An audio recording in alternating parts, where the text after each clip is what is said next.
thank you all for holding your breaths.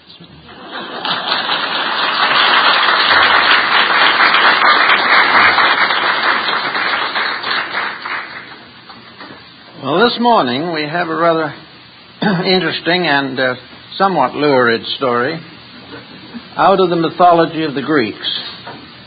Now, of course, in mythology, everything happened once upon a time. The particular dates are not generally given.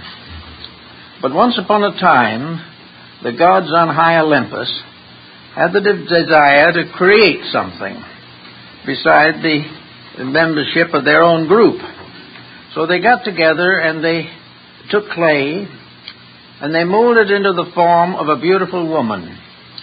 And having made a perfect statue, the gods decided to give it life. So they made it living. And each gave something to it. Athena gave it wisdom and understanding and insight and sympathy. And one of the other deities gave it courage. Another one gave it longevity. And many of the goddesses got together and made beautiful robes and garments and flowered turbans for this new wonderful creature.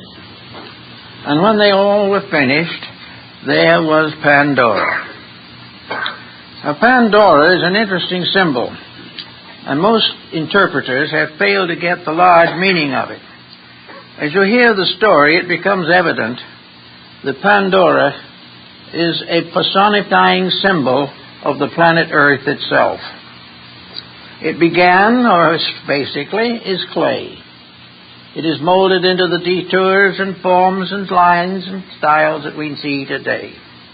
All the wisdom of the ages have conferred beauty upon the earth, wisdom and courage and understanding and laws, until it is truly a gorgeous planet. And this was what the gods had intended and which they accomplished so magnificently. Now at this time, Zeus was having troubles. His greatest trouble was with Prometheus, a Titan who was not only brave and strong, but audacious. And this Titan had dared to take the fire of heaven and against the will of Zeus give it to mortality upon the earth. Now, Prometheus had a brother, also a bit of a radical and perhaps even an activist, who was concerned largely and deeply with the advancement of the work of fire upon the earth and upon the development of arts and crafts and sciences. Zeus was willing that Pandora should marry this brave and heroic Titan. So they were married in due course by the gods with great ceremonial. And as a wedding present, Zeus bestowed upon Pandora a box. Now, just what this box was is a little dim from mythology because the accounts differ. Some say it was like a shape of a cube, about the shape of the earth. Others said it was a vase or urn with a lid. Some believed that it was some kind of a casket. But anyway, he gave it with the admonition that under no condition should it be opened. Now at this point, the story would sound rather familiar, and 9 people out of 10 would guess who opened the box. But they were wrong. Pandora did not open the box. It was her husband. And in that moment, he allowed all the ills and evils of mankind to come out of that box. And before he could get the lid down, everything was gone except hope, which was clinging desperately to the inside of the box. So here we have a problem that is very interesting. Here we have nature, the earth, beautiful and wonderful, and united in marriage to the ambitions of the human mind. And that was the beginning of the big trouble. It was the big trouble because no sooner had the husband become aware of the facts of life and had seen the disasters flowing out of the box, he was impelled to do something about it. And nearly everything everyone has done about it since the beginning has been a mistake. It has only made things worse. Now, every development, every invention, every art and science has its box. It has its Pandora lid down, and somebody lifts it. Then the trouble starts. And the trouble gradually forms to prove conclusively that practically every achievement of man is in violation with the laws of nature. The struggle between man and nature begins in the story of Pandora's box. Now, in this particular case, we find that man, attempting to advance his own destiny in the natural world, begins from the beginning to do his will and not the will of nature. He does not follow the loving pattern of his wife, Pandora, but of his brother, Prometheus, who is bound to create a world that pleases him. Now, in the process of pleasing himself, he gets creation into difficulties. Now, nearly everything that we know today began with nature. We have a planet that is capable of sustaining a large number of human beings. Also, many other forms of life, and like a ship, is floating through space in its orbit. The Earth is capable of a great deal of advancement and perfection, but it is also capable of a great many disorders, because nature comes to tell us that there are laws that must be followed. And man says these laws of nature do not agree with our ambitions. We do not want to live according to nature. We want to shape nature according to ourselves. We wish to become the rulers of this little planet. We are going to be the strong, bold, brave husband of Pandora. We are going to run this world as we believe it should be run, and we are going to keep right on doing this. Now, somewhere in the beginning of time also, it was not obvious that most creatures and human beings had very little knowledge of natural law. They only had experience to prove to them what was best and what was not best. As time went on, however, science and philosophy and religion and the arts and all these things increased our knowledge of nature. They showed us a great deal about the world in which we live. They showed us many of the laws of this world. And they also pointed out the disasters which result from breaking these laws. But never heeding or minding, man's mind went on doing as it pleased, with no consideration for the natural values of life. The ambitious individual forgot that this little earth on which we live is like an alchemical bottle, and has been used as a symbol in alchemy. But in this little earth, there are limited amounts of many things, but they are limited amounts. This earth is a kind of vessel, perhaps Pandora's box, which, if we use it, will release to us all kinds of potentials, will help us to grow in 1,000 ways. But if abused and perverted, this same earth can turn upon us as a very sad and angered victim of our intemperances. So man started out to change the earth. He knew what he was doing in a sense, but he had forgotten that his own will was not paramount. Behind the will of man is the will of nature, and behind the will of nature is the mind of God. Therefore, the human being, when he goes against nature, violates not only natural but divine law. And nature punishes him for his violation of natural law, and divinity punishes him for the violation of divine law. Now, we are beginning to realize this much more than it was realized long ago in the age of fable.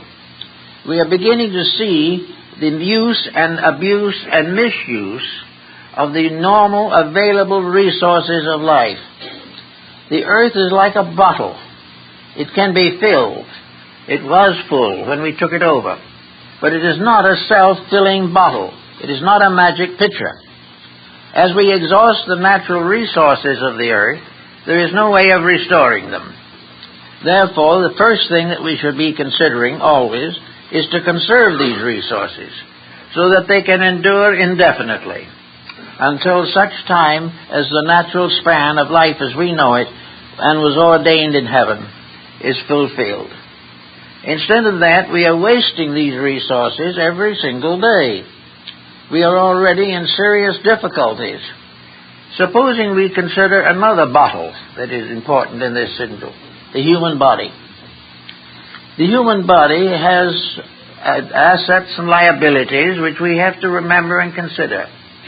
We could not bleed blood out of this body every day for years and the body remain alive. Yet we take a mysterious substance called petroleum out of the earth, and we do not care how much of it we use. We actually try to force the sale of it. We try to make more of everything in order that we can squander, swap, borrow, steal, and exchange. There is no sense of actual conservation behind this program. It gradually changes from something founded in nature and essentially good to something that has been reworked over by man and now is essentially dangerous. We'll start with some little simple thing like Ford's flivver, which was quite a nice innovation into the transportation. We all gave thanks to our inventor and to ourselves that we were privileged to have this convenience. We were morally glad because it saved a great many horses from the miseries and tortures of cruel drivers and herdsmen. But gradually something happened. Until today, we might say, in a 7-day deluge of automobiles. Instead of having the cars we need, instead of conserving, instead of building cars economical in gas and long-lasting in mechanical structure, we are going into a vast area of exploitation. We are trying desperately to sell more cars, and to do this we have to build more highways. We already have 8-lane roads, and they're not enough. And gradually, unless we are careful, we're going to be choked to death with our own cars. Now, it all started as a beautiful idea, but nobody kept the rules. The rules were that you do everything as economically, carefully, and moderately as possible. And we have done exactly the reverse. We have taken what could have been a very nice, moderate thing to help us to get around, and changed it into a vast empire of profits with built-in decline and decay, and an annual output that will keep on until there is not room on the planet Earth to take care of them. So this is how, one by one, we have turned the natural skills of man into the bad news that comes out of Pandora's bottle. Every one of the inclemencies, sorrows, and miseries that were in that bottle or box represented an original good idea, ruined by human selfishness, corrupted by avarice, and overworked by ambitions. We were never willing to live with nature as a friend. We've never been able to live together with nature without trying to dominate, confuse, buy, sell, barter, or exchange something that never belonged to us. So we have this type of thing coming every day. And the news is becoming interesting to a great many people. We are more thoughtful than we ever were before in matters concerning such things as this. And after we got the automobiles carefully built, and now have millions of them coming off the various creating companies every year, and we turn to another thing that came along. Well, about this time, somebody invented an airplane. They had some gas balloons earlier. The Gamofia brothers built one, which was used in the French Revolution and in the later wars. But we are now creating these planes by the thousand. They are also becoming no longer useful to us. They are becoming vast industry in themselves. They are also now helping us to exterminate each other in warfare. And we are also decimating the population by the failure of many of these planes to function normally. We now have a tremendous industry which has been largely turned into military strength out of something that was originally a very nice little way of sailing from here to the next town. No thought of nature, no thought of what we are doing, no thought of overbuilding, no thought of extravagance, no attention paid to the tremendous price of now creating an aeroplane. Everything going part of a great economic industrial system in dead contrast to the natural laws under which we live. So we got that out of the way finally, or rather we didn't get it out of the way, but other things surfaced and it retired into a continuous cause of problem. And along came another recent discovery, the motion picture. Now, anyone who can remember back to the first film of the eruption of Mount Vesuvius will realize that in the beginning it was a very simple educational situation. The films ran from 5 to 6 minutes. There was no wheel to wind them up on. They unwound into a basket and were rewound by hand. These primitive films were at the Nickelodeon, where you paid 5 cents to watch something juggle about for a few minutes. All this has gradually changed. Now we are dealing with a vast economic empire, with millions of people overpaid, with the production values almost exterminated, with everything that might have come out of this great discovery that would advance civilization sacrificed for profit. So we're paying more and more and getting less and less, until finally we will find that the productions as we know them now are a little better than psychotic. So here was a good idea. Nature was not against a motion picture, but it was against any abuse of any subject at any time and penalizes it. And so gradually, inevitably, this interesting little device is turning into a disaster, a tremendous cause of misery, one of the sorrows and forms of sadness that came out of Pandora's box. And we hardly got that out of the way before something else came along to give us cheer. And now we have atomic and nuclear fission. Now, this was possibly inspired a little perhaps in the hope of being able to find a more convenient way of motorizing our vehicles or industrial plants. But what we have come out with finally is a very dangerous and very deadly possibility for self-destruction, either intentional or accidental. A great mystery surrounds the whole subject, and we are still suffering from the causes that we have set in motion. Our petroleum industry is in the same condition. It was started by a few little lamps that were harmless and managed to light the neighborhood for a while. It has now become a multi-billion-dollar monopoly in which it is being used for every purpose except that which nature intended. So nature doesn't like these things, and it has ways of pointing out that it is unhappy and is not pleased.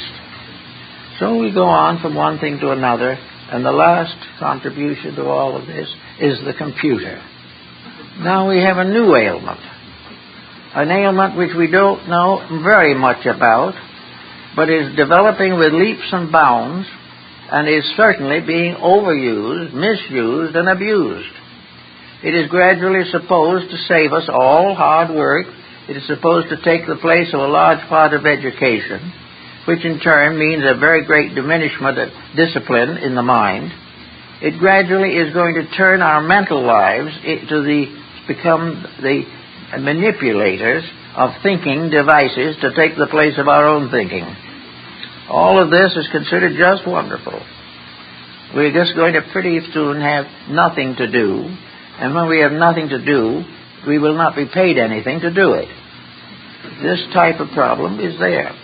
But most of all, as far as nature is concerned, is the waste that is involved. We are living on the surface of a bottle. There is only so much in the bottle of anything. So much gold, silver, oil, concrete, all these things. The surface of the earth is gravel or sand or rock. We have now risen above the surface of the earth all over the world with great cities that are built entirely off the surface of the earth and are strengthened and built by the exhaustion of natural resources. We are building and building until there won't be a square foot of land left for the individual to use for any purpose except business. All of this is not pleasing to nature. It is not what was intended, because it is a slow but inevitable form of suicide. We have no indication or proof that when these supplies are exhausted, that they will be finished or will be replaced. We have no proof of our hope that sometime we can mine into the fields of space and find an answer there. The proof of the pudding is we will not find answers for problems that we should never have created. If we were in legitimate tragedy as a result of factors beyond our consideration or knowledge, things could be done about it. But the present world in its present condition is definitely an achievement of our own. We have created it, we are trying to live in it, and we are finding it unlivable. Now this is part of the plan that Zeus has. He warned the world when Prometheus discovered fire that this fire would not be used forever just to warm the cold feet of primitive people. This fire was going to be used for incendiary purposes. And the Chinese fireworks that were used for weddings and funerals were changed into aerial bombs to torpedo the earth.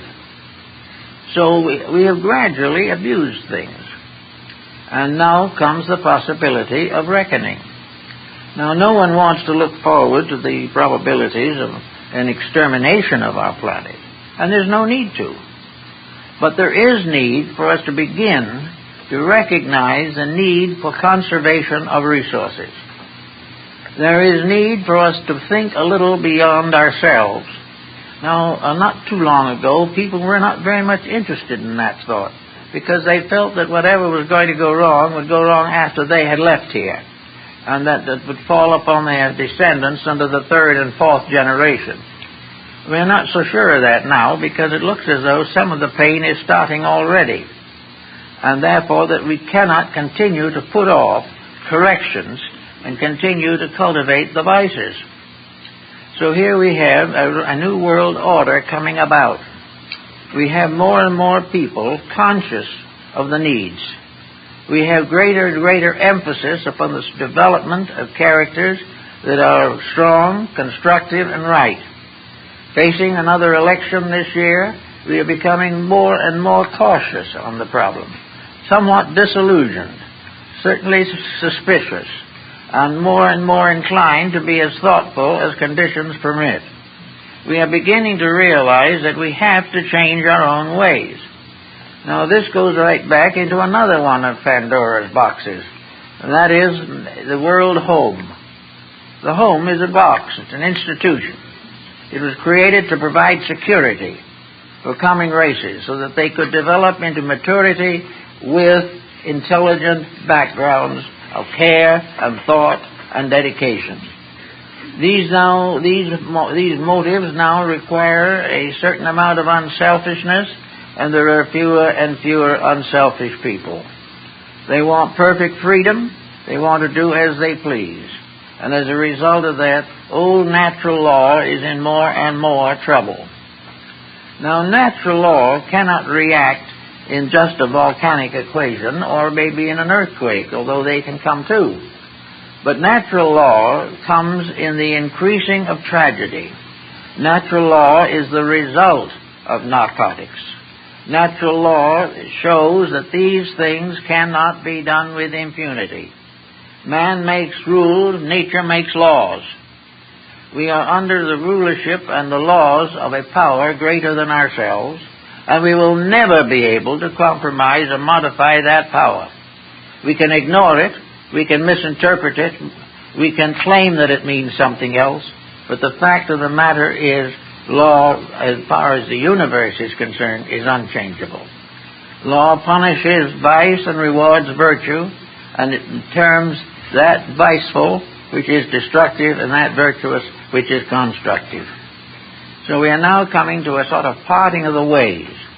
We are coming to the time when a new way of life is getting closer and closer. A way of life that is based upon cooperation for the common good instead of competition for private profit. We are beginning to see that we are approaching a dead end of selfishness, that it cannot continue without ultimately destroying the planet. So we must now find ways of re-educating ourselves. And it might be a good idea somewhere along the line for the public school system to take a greater interest in the study of natural law, the rules of the game of life, because it is perfectly possible to find out what is not right, even though we may not be completely sure of that which is right. We can prove up to a certain point that the mistakes that we make are always followed by the same unfortunate consequences. We can discipline young people gradually, maybe, into the realization that perversity does not pay, that suffering is inevitable where the individual goes contrary to the pattern to which he belongs. We look out at the stars at night, we look into the heavens, and we see the galaxies, all governed and controlled by law. And the fact that the human being is a little insignificant detail somewhere does not prevent him from being under that same law. The law that creates the galaxy is also responsible for the growth and development of the human being. He is a comparatively small microcosm, but he is a miniature of the greater world. And the rules that apply to one apply to both. Everywhere we turn, there is a great need for recognizing that there is no way of patching up mistakes. The character of the individual must be taught so that these mistakes are no longer made. You can never remedy a situation completely once it has gotten out of hand and has disintegrated in misery for all concerned. Now, to get hold of these natural laws, we must go beyond the stock exchange. We must get into an entirely different field of life. We must study carefully and thoughtfully the biologies of nature. We must realize what happens when things happen that we do and what we cause. We must realize what is going to happen when we keep on contaminating water. Our water supply is in danger. We are also in a condition where our atmosphere is in danger. Instead of trying to find ways to change that, we are trying to change laws to permit it to continue. We object strenuously to controlling the various ailments and misfortunes which we are causing. Therefore, we have to get back down to the mere fact, real fact, that man was not created for the purpose of being an economic giant. He was not embodied into this flesh so that he could continue to fight with his neighbor until the end of time. He was not created for the purpose of building a home and then walking out on it. He was not built in any of these cases, nor was he built with the intention of developing physical habits which would destroy him. The individual can never win in a battle against natural law. He might as well begin to examine it now and see how he can save himself. He cannot create a remedy for a mistake except by changing the mistake. He cannot get a pill that will cure him of his indiscretions unless he changes his own nature. And the world is now paying millions and billions of dollars for panaceas, economic, social, and biological, to correct or help us to survive our own mistakes. This won't happen. We will keep on making the mistakes. Those who create panaceas will be richly rewarded while they are selling a mistake, and the errors will go on as before. So education now calls for a complete renovation of who is who in the universe. The actual thing that we have to know is that we are living under an immutable system of laws. These laws are completely benevolent. These laws are impartial, impersonal. They are created for the purpose of advancing the common good, to perpetuate life where it belongs, to maintain the balance of nature in every field. As we gradually cover every square foot of earth until there is no earth visible anymore, lose all our farmlands, as we continue to fill our air with smog and all these things, we keep right on with the assumption that the great reason that we are here is to build industries that will pay us billions of dollars and then go around sneezing our heads off with the smog or paying an elaborate doctor's bill to find a panacea for it, which can never be done, by the way. So we are now in a position where common sense must come back into authority. All else has been tried. We have done everything we can conceive of to avoid facts. We disagree with facts because they disagree with ambitions. We all want to be successful, but we do not realize that unless our success is founded in natural law, it will only end in suicide. Actually, then, we have a great new science coming. It is not now the tablets of the law revealed to Moses from the crest of Sinai. It is now the infinite plan of things as written in every grain of sand. The plan that is revealed in every act of living things, in the balance of nature, in the magnificent coordination of the working parts of natural existence. We must gradually come face to face with the fact that we must maintain this balance, that we must prevent excess. And whether this is excess of poverty or excess of wealth, it is equally punishable. So everywhere, the science of finding out what nature wants should be the supreme quest of human nature and human beings. We've gotten to realize that the Pandora's box cannot be closed again. But the only thing that remains for us in that box, it may be useful, is hope. And hope is the ability to dream of things to be done. Hope, faith, and love are the great redeeming powers at this time. And then not one of the three is involved in profit. It is involved rather in character and the restoration of right, the end of all kinds of political diligences and indiligences that cause the common problems we face today. The question isn't whether it is politically useful or not. The question is it naturally inevitable? We must get back to nature. We forget that we are the same type of life as all other living things on this planet. We share a certain universality with the tree and the bird, and while we are not trees and not birds, we have the same rules, and these rules must be kept. Each animal has its territory, and it doesn't try to take over somebody else's. Each one of us has certain responsibilities which we have to carry. And while we evade and avoid these responsibilities and try to create a fun generation, we will end where almost all of this type of fun does end, in misery. Now, I would like to think in terms of the possibility of their gradually developing a new science, a science of building upon natural law in all things, not merely in the scientific laboratory, but in morality and in ethics. We have faced the physical universe through science and have learned a great deal, but have not learned just enough to take care of ourselves. But as far as our moral and ethical lives are concerned, we have not made a solid, basic science out of doing it right.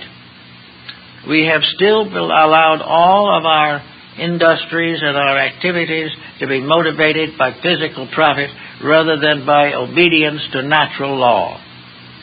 We are all under nature. We can't get away from it. There's no use hoping that each of us or any of us can be exceptions to this rule. In some mysterious way, the truth is born in each of us. And when we forget that truth, we begin to die. until that truth is available to the people of the world, until we realize that this earth is capable of sustaining probably 3 times its present population if the idea of profit is modified. We are able to conserve resources. We do not have to have everything we want, because if we do, we're going to come very soon to the point where no one will have what they need. We do not have to have the expansion of wealth.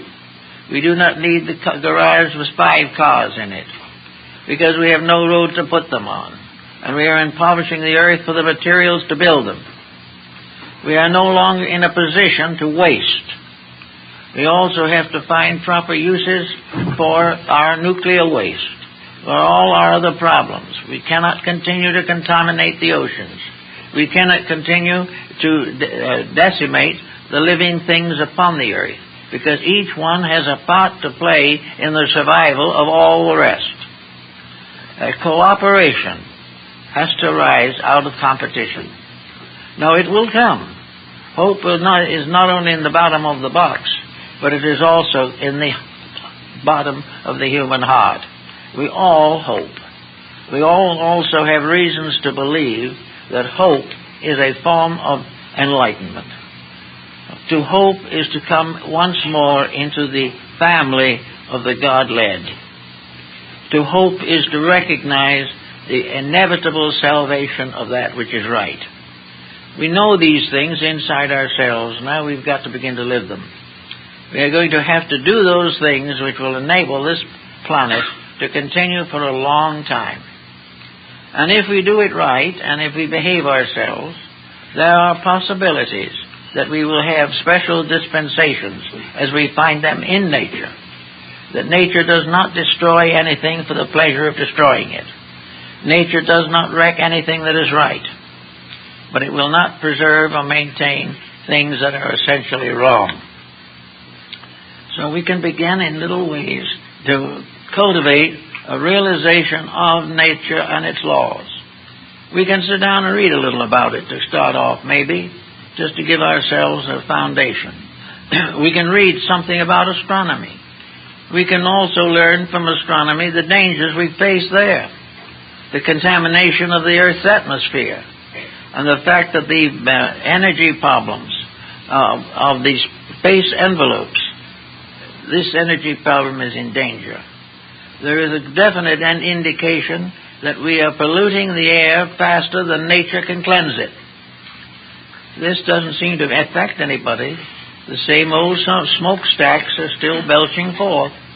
The same somewhat unreliable motors are continuing to service the smog bank with more and more of that type of thing. Also other fumes, chemical and otherwise, and the congestions of cities, slowly the atmosphere is getting sick. Now, this isn't going to be any good for anybody. And no matter how many dollars we have, we're not going to get far if the atmosphere fails us. So we have to begin to think about conserving in person. Now, there are probably around several billion human beings, and of these, there is a considerable number that can be made aware of its moral responsibilities, but nobody makes much of it. No one really goes out after it. The theologian talks about the laws of God, but doesn't have much to say about the laws of nature, which God established. We find the politician has no interest in the laws of nature. He is tied largely to his political commitments. The economist has no interest in the laws of nature. He has only interest in profit and loss. And each, in his own field in education, it is largely the same. The average physician does not know much about the laws of nature. He knows only the effects of drugs upon ailments, and is largely learning nowadays that the drugs don't work. We have the same in the arts. We no longer portray the beautiful because we don't know it when we see it. And the prize now goes to some incongruous thing which no one understands, including the artist who did it. We are not learning the beauties of things. Our music is contaminated. And we know this contamination is dangerous psychologically. Don't pay any attention to it. Why? because we don't care. And then somewhere along the line, a desperate illness hits us, and then we say the bottom is out of the universe. But everywhere there is an indifference to values, an indifference to integrities. There is no concern over the problems such as narcotics. Sure, there is concern, but the problem should be solved by the common sense of humanity, rather than making necessary all kinds of laws and all kinds of rules and arresting the peddlers. The person who understands even the basic principles of life will not be contaminated. But nobody gets at the basic facts. No one is able to reach behind the more or less routine preachments that do not have a great effect. We've got to get back to the fact that each of us as an individual is part of a creation and is a miniature of that creation. And each of these creations is part of a larger development in the face of nature. And finally, the planet itself is a vast microcosm, a vast instrument with rules and laws. It gives life to those who obey, and it takes life from those who disobey. Now, it doesn't take life in the sense of destroying it, because nature's laws are physical, and therefore all nature has rulership over is the physical. But the physical, in turn, our physical body, for example, we know has its own rules. These rules may not be the same as those of our minds or our emotions, but we do find usually that if the mind helps the body, we're better off. And if the emotions support the findings of science, we are still a little better off.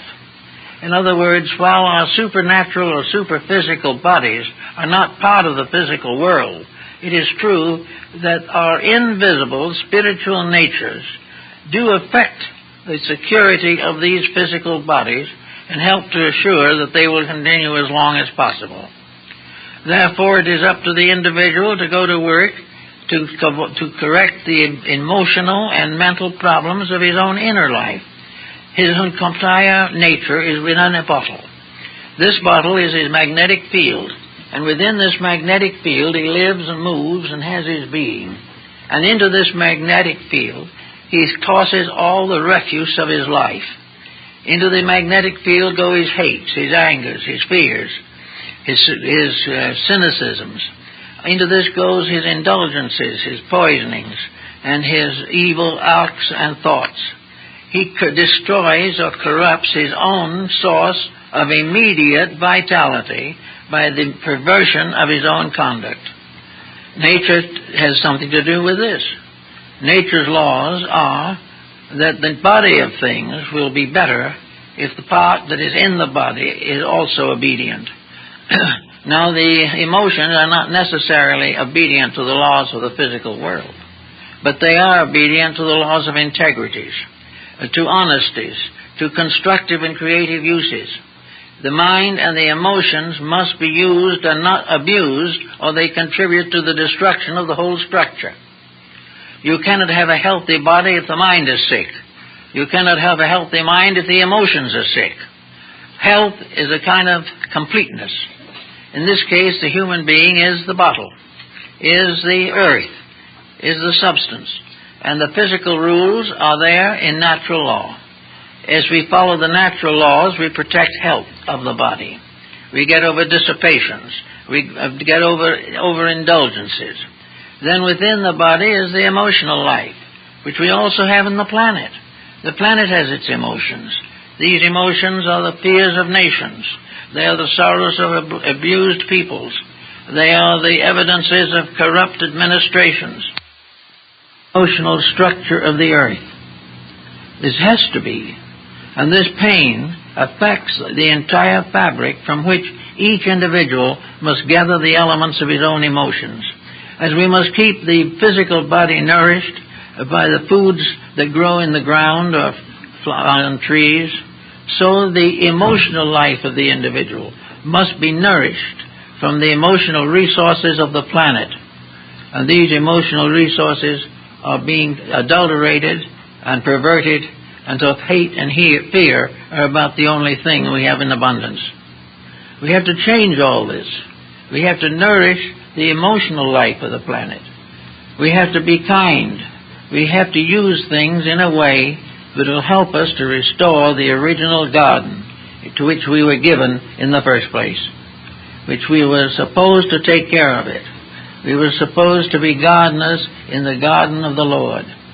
Instead of that, we are filching the plants, allowing the weeds to take over, and spending our time somewhere else, wasting time. All these things have got to change. The mind has to change. And a good mind and good emotions in a physical body that is well organized may or may not extend physical life depending on circumstances that cannot be fully estimated, but will make the eternal life of that person, here, elsewhere, or in other embodiments, that much further ahead. And the more we grow now, the more growth we will have with which to face the future. And if we can grow a little now, there will come into our world in due time persons with greater vision, greater intelligence, greater integrities to help us to face these problems with which we must all someday be faced. So we have one world under one rule, and there is no way of escaping this. There's no possible way of the individual succeeding in wrongdoing. For the moment, he may get away with his lie, but in the end, the lie will do away with him. For the moment, he may make great profits, but a few little bacteria somewhere in the system can end the profit system for him. We may hope that we can conquer nations, but none of us can ever own anything except the very body that we have, and that is perishable. Everywhere we are building on a false foundation. We are believing that great cities have strength in them. We are proud of population increase. We are afraid of the birth rate, but more afraid of the death rate. Everything is in excess. We wonder how we're going to take care of the millions of people here. We can take care of 3 times what we have if we are not completely selfish, thinking only of extreme profit for ourselves and letting the rest do the best they can. Nature will control this problem. Some years ago, there was a series of experiments made on one of the mesas in America's Southwest. In this particular mesa, there was a flat plateau on the top, and the precipitous sides were such that no living creature other than a bird could possibly get to the top of that mesa. Everything that had to climb or crawl had to stay below.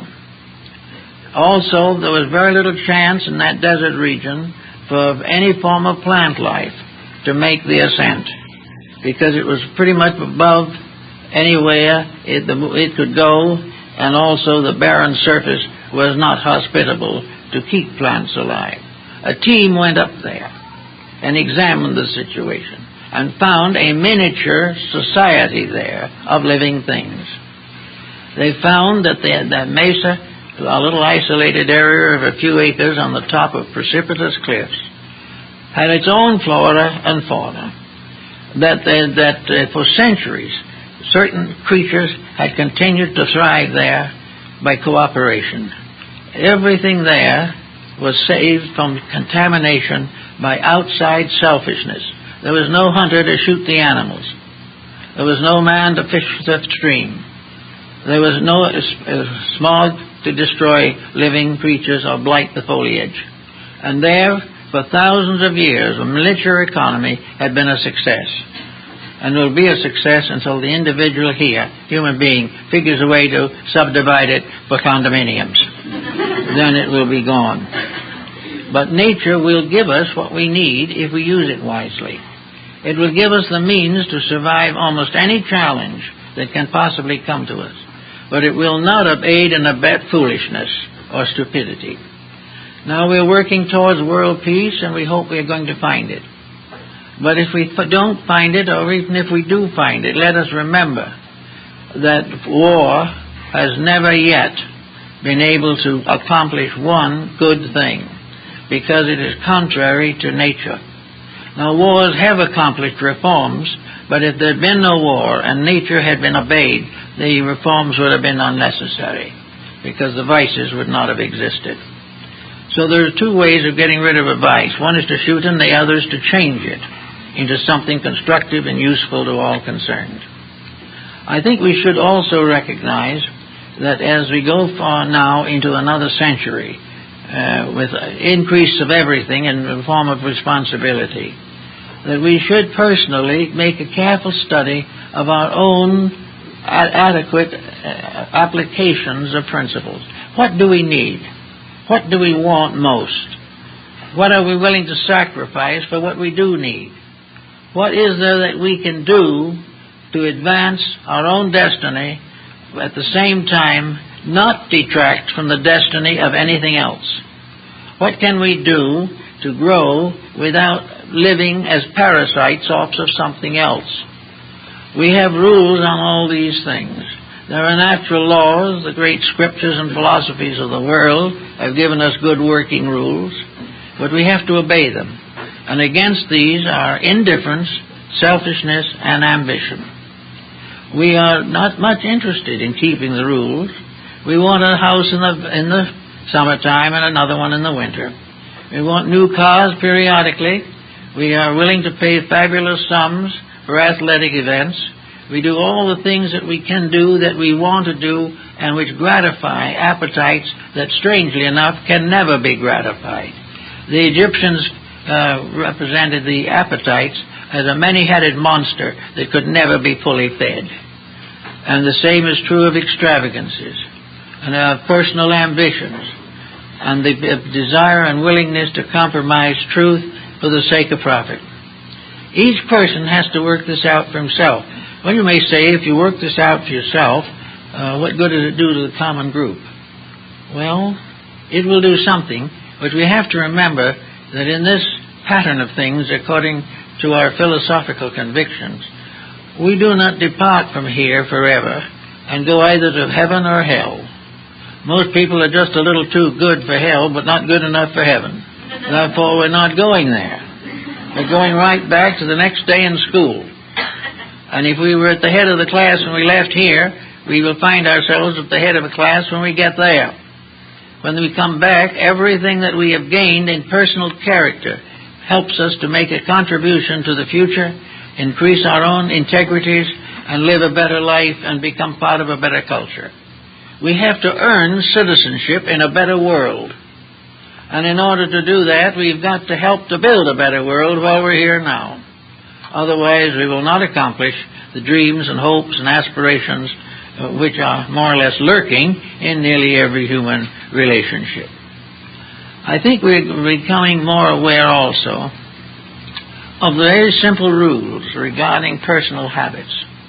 We are beginning to see what happens when people make certain basic common mistakes.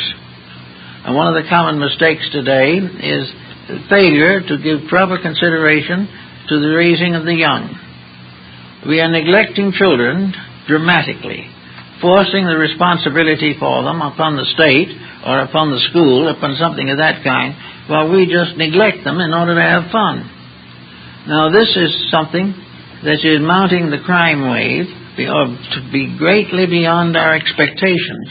There isn't a day go by in which we don't get notices in the paper, television, radio of juvenile delinquency. We shouldn't expect anything else. Why don't we take these notices as proof of something? A few do. There are conscientious parents who do their very best. But most of those who listen to these announcements keep right on doing what they please, or finding some kind of a 12-year-old babysitter.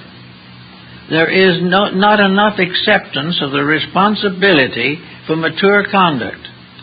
We find the crime wave, we read what causes it, and we keep right on causing it, because it doesn't touch us unless somebody steals our car. Then it becomes more or less of a tragedy, and we want more officers on the police department. But these are only symptoms. The real failure lies in the individual and the school system and society in general failing in common sense.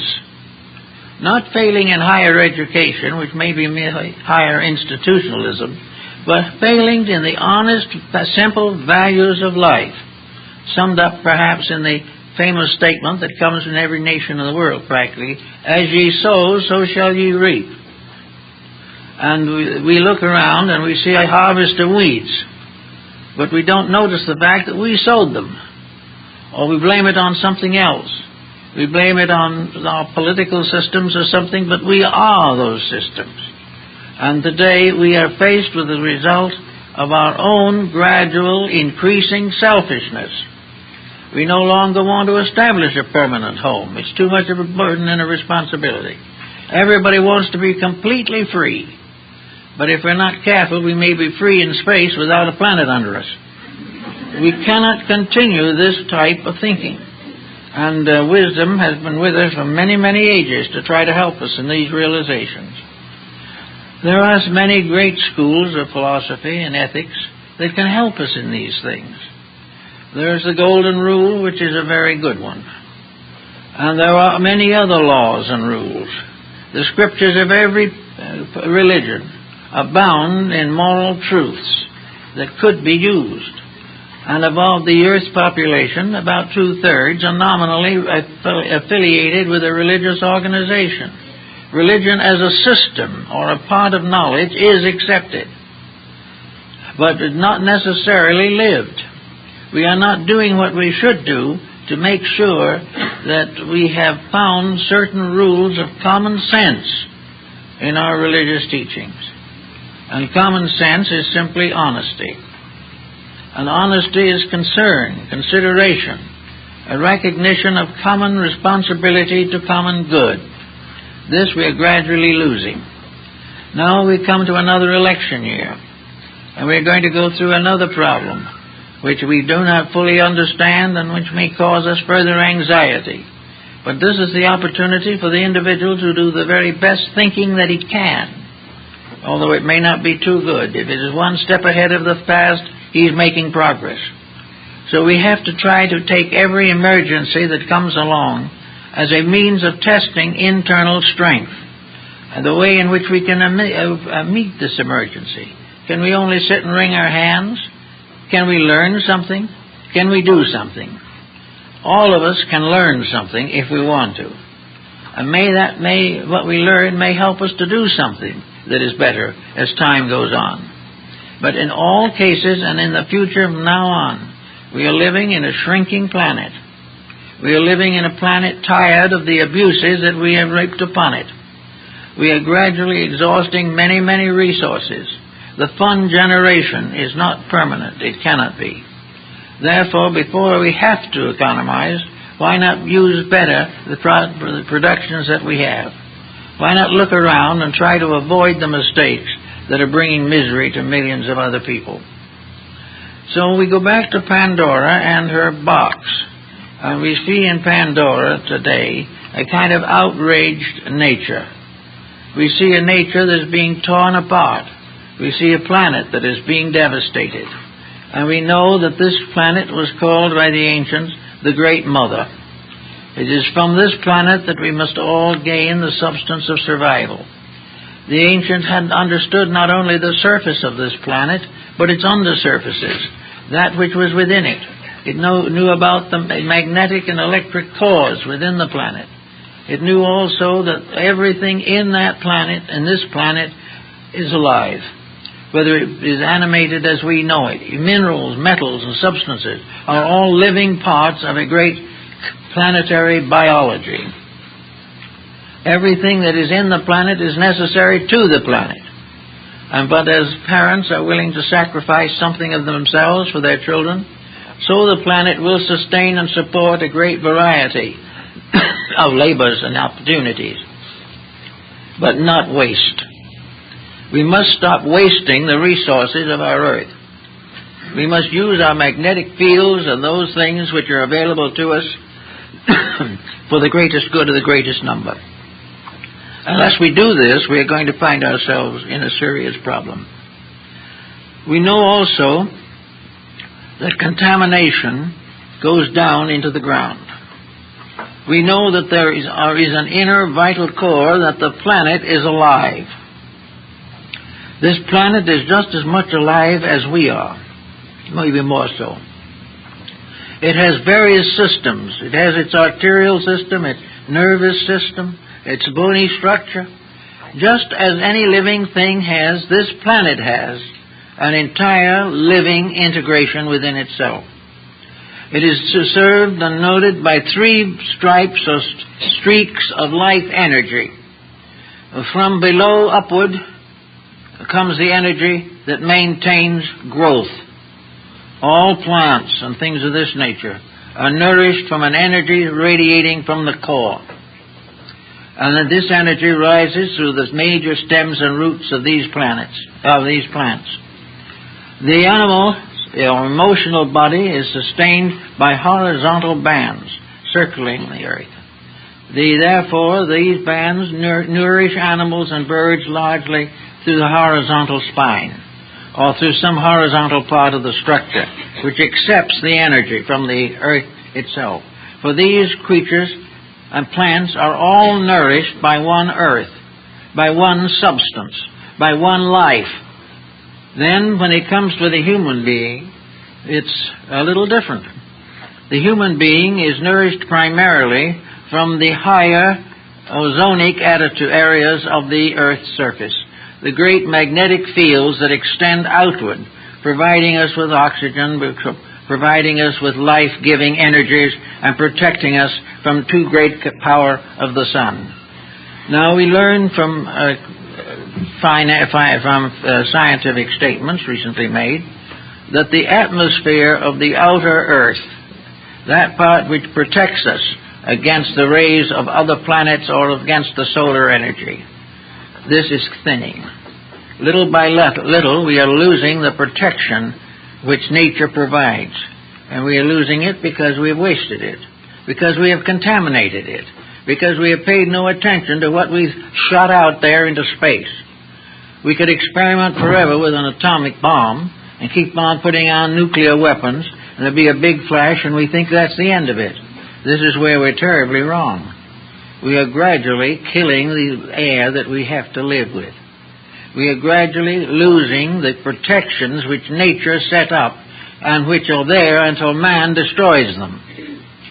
So all this has to be taken into further consideration. The energy primarily necessary for the energy of man comes from the circumference of the magnetic field and comes from the circumference downward to the center. Therefore, man has been called by the Greeks an inverted plant, because his root is in heaven and his body upon the earth. But the root of the vegetable is in the ground, the root of man is in space. But they are all rooted in life, and they're all rooted in law, and they're all rooted in common sense. And they all have responsibilities to keep the rules by which they were created. The human being is the most fortunately placed of all creatures that we know. He was appointed as a gardener in this particular planetary environment. It is therefore not only up to him to protect his own environment, but the environment of all other things. He has responsibilities to protect vegetation, the entire animal kingdom, and the various locked-in spiritual entities which we call minerals. All these things are part of our responsibility. We use them as we please, we destroy them when we want to, and care nothing for what happens.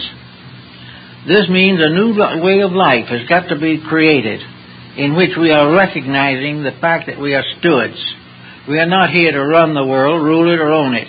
We are here to serve it in the name of that power which alone has the right to proclaim its ultimate ownership, and that is heaven itself. If we can continue to do the right thing, we will find that our energies will be protected. Today we are very despondent. We're negative, we're half-sick, we're tired, we're worried, and we're concerned. Furthermore, the air we breathe is not what it ought to be. The water that we drink is not what it ought to be.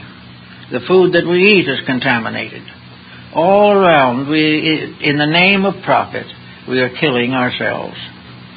And this will keep on until we realize that actually, while we cannot die, We can do a certain amount of repentance. We can also suffer from our own mistakes, even though these mistakes cannot destroy us as living things, because the life is not in the material world, but in something beyond, which physical things cannot reach, but which physical things can hurt and damage and injure and cause sorrow and sadness. As we look around in the world as it is today, we see a great influx of new hope, for hope is in the bottom of the barrel and always has been. We see hope for the future. A new light is beginning to shine. A new hope is beginning to develop within us.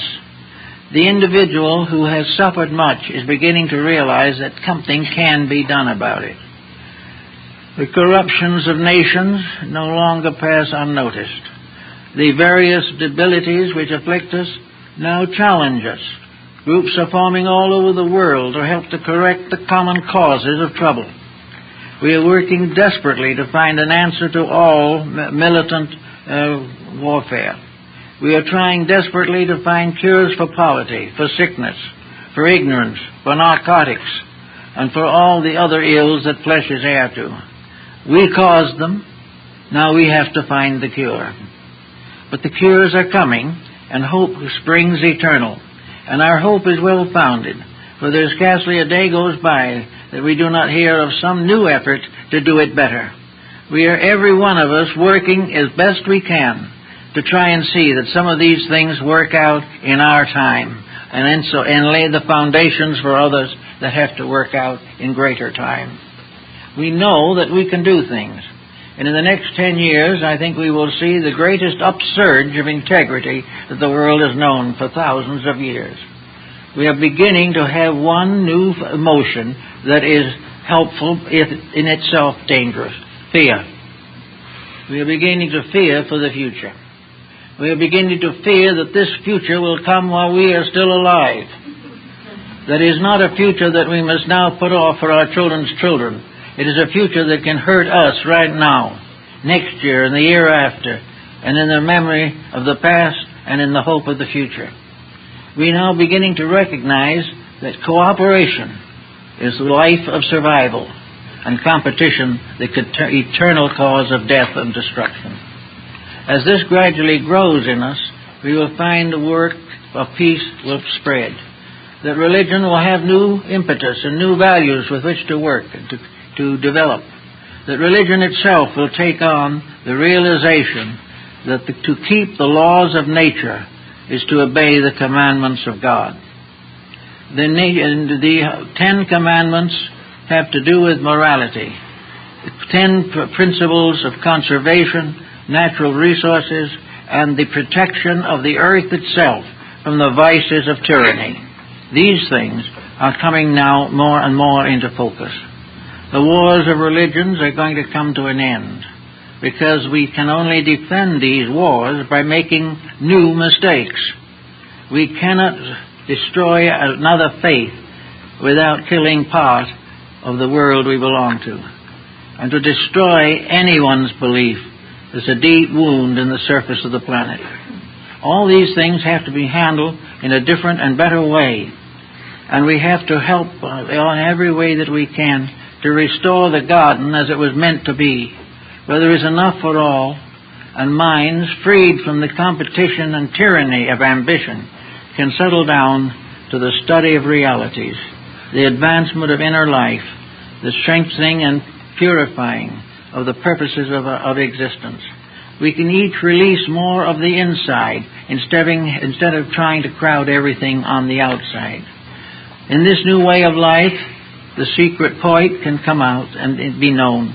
The painter, the musician with real music in his soul can be heard again. Great books can be written again. Great adventures can be undertaken. Great studies of the inner values of life, the study of the extrasensory perception band, the development of the knowledge of man's internal power to cooperate with the divine plan, and the way of finding within himself conscious verification of the dreams and hopes that have become so necessary to our survival. We can find in this pressure of things not an avenging God, but a kindly parent who must be a little more strict and must bring about the things that we all need, whether we want them or not. And if we fail to do that, or the parent fails, we would ultimately, as the untrained children, accuse the parent of failure. We will never be able to accuse nature of failure, however, because nature will never fail to teach the lesson until the lesson is learned.